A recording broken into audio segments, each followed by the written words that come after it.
তো ও যাওয়াতে আমার কি হয়ে গেল, আরও 5000 ভোট বেড়ে গেল। ও বিজেপিতে থেকে সবসময় ক্ষতিই করেছে। 2024 সালে এমপি অভিজিৎ গঙ্গোপাধ্যায়কে ভরা সভাতে বলেছিল হারাবো, 2 লক্ষ ভোটে হারাবো হারাবো হারাবো করে। ও বিজেপির সাথে কখনোই ছিল না। ও সমস্ত সভা, সমস্ত উঠা বসা সব টিএমসি নেতাদের সাথেই করতো লাস্ট 3-4 বছর ধরে। তো এখানে ওর চলে যাওয়াতে ময়না বিজেপির কোনো ক্ষতি হবে না, এইটুকু গ্যারান্টি দিয়ে বলছি। টিএমসির খুবই দুর্দশা বলা যেতে পারে, যে তমলুক থেকে যে কোনো একটা ব্যাংক পেলেও টিএমসি ভবনে এসে তারা জয়েন করাবে, কারণ কেউ নেই। তৃণমূলে যোগ ময়নার বিজেপির জেলা কমিটির প্রাক্তন সদস্য চন্দন মণ্ডলের। কুণাল ঘোষ ও চন্দ্রিমা ভট্টাচার্যের উপস্থিতিতে তৃণমূলে যোগ চন্দন মণ্ডল। তৃণমূল কংগ্রেস জিন্দাবাদ, জিন্দাবাদ, জিন্দাবাদ। অভিষেক ব্যানার্জি জিন্দাবাদ, জিন্দাবাদ, জিন্দাবাদ। আমাটি মানুষ জিন্দাবাদ, জিন্দাবাদ, জিন্দাবাদ। এখানে মানুষের জন্য আমি ভারতীয় জনতা পার্টি ছেড়ে তৃণমূল কংগ্রেসে যোগদান করলাম এবং ময়না আগামী বিধানসভা নির্বাচনে তৃণমূল কংগ্রেস জয়লাভ করবে।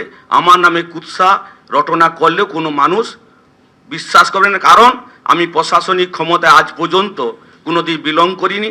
আমার মিসেস এই মাত্র 2 বছর আড়াই বছর শুধু গ্রাম পঞ্চায়েতের একজন সদস্য। এখানে তৃণমূল কংগ্রেস, এখানে বিজেপি যদি প্রচার করে আমি টাকা কোনো দুর্নীতি মুক্ত এসবের বিষয় কোনো নেই। মামাটি মানুষের সরকারের পক্ষে আমি আছি, থাকবো।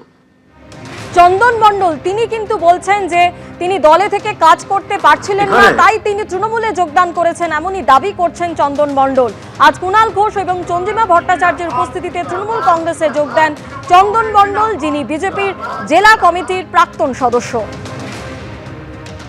এদিন একেবারে বেলা 11:30 নাগাদ কলকাতাতে যে তৃণমূলের পার্টি অফিস রয়েছে সেখানে কুণাল ঘোষ এবং চন্দ্রিমা ভট্টাচার্যের উপস্থিতিতেই চন্দন মণ্ডল, যিনি পূর্ব মেদিনীপুরের এই যে ময়না রয়েছে সেখানকার দীর্ঘদিনে তিনি সেখানে বিজেপি দল করেন। শুধুমাত্র তাই নয়, এর আগে তিনি 3টি দফাতে জেলা কমিটির সদস্য হিসেবেও তিনি তার ভূমিকা পালন করেছিলেন।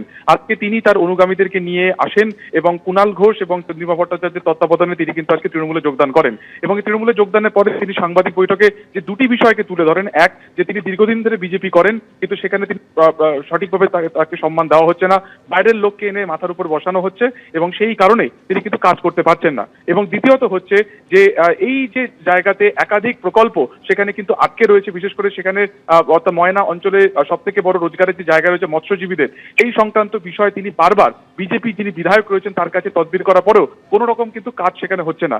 তাই কাজের জন্য বা কাজ করার জন্য এবং দ্বিতীয়ত হচ্ছে মান সম্মানের জন্যই তিনি কিন্তু বিজেপি দল ছাড়ছেন এবং সেই কারণে তিনি কিন্তু তৃণমূলে যোগদান করছেন। এবং এই একই বিষয় কিন্তু কুণাল ঘোষ এবং চন্দ্রিমা ভট্টাচার্য একই বিষয় বলেন যে নির্বাচনের আগে বিজেপি থেকে প্রচুর লোকই তাদের সাথে যোগাযোগ করছে এবং ময়নাতে সেখানে বিজেপি বিধায়ক থাকা সত্ত্বেও সেখানে কিন্তু বিজেপির যারা কর্মীরা রয়েছেন তারা সঠিকভাবে কাজ করতে পারছেন না। ফলত এই যে ভাঙন তা আজকে থেকে শুরু হলো। পরবর্তী সময় চন্দন মণ্ডলের হাত ধরে আরো একাধিক যারা কর্মী সমর্থকরা রয়েছেন তারা তৃণমূলে যোগদান করবেন এবং প্রায় 1 ঘন্টার এই প্রেস কনফারেন্সে আরো একাধিক নেতা নেতৃত্ব ময়না থেকে তারা এসেছিলেন এবং দেখা যায় পরবর্তী সময় তারা কিন্তু একই রকম ভাবে তারা চন্দন মণ্ডল যখন পতাকা নিচ্ছিলেন তৃণমূলে তখন সেই সময় তারা কিন্তু পিছনে দাঁড়িয়ে তাকে সমর্থনও জানিয়েছিলেন।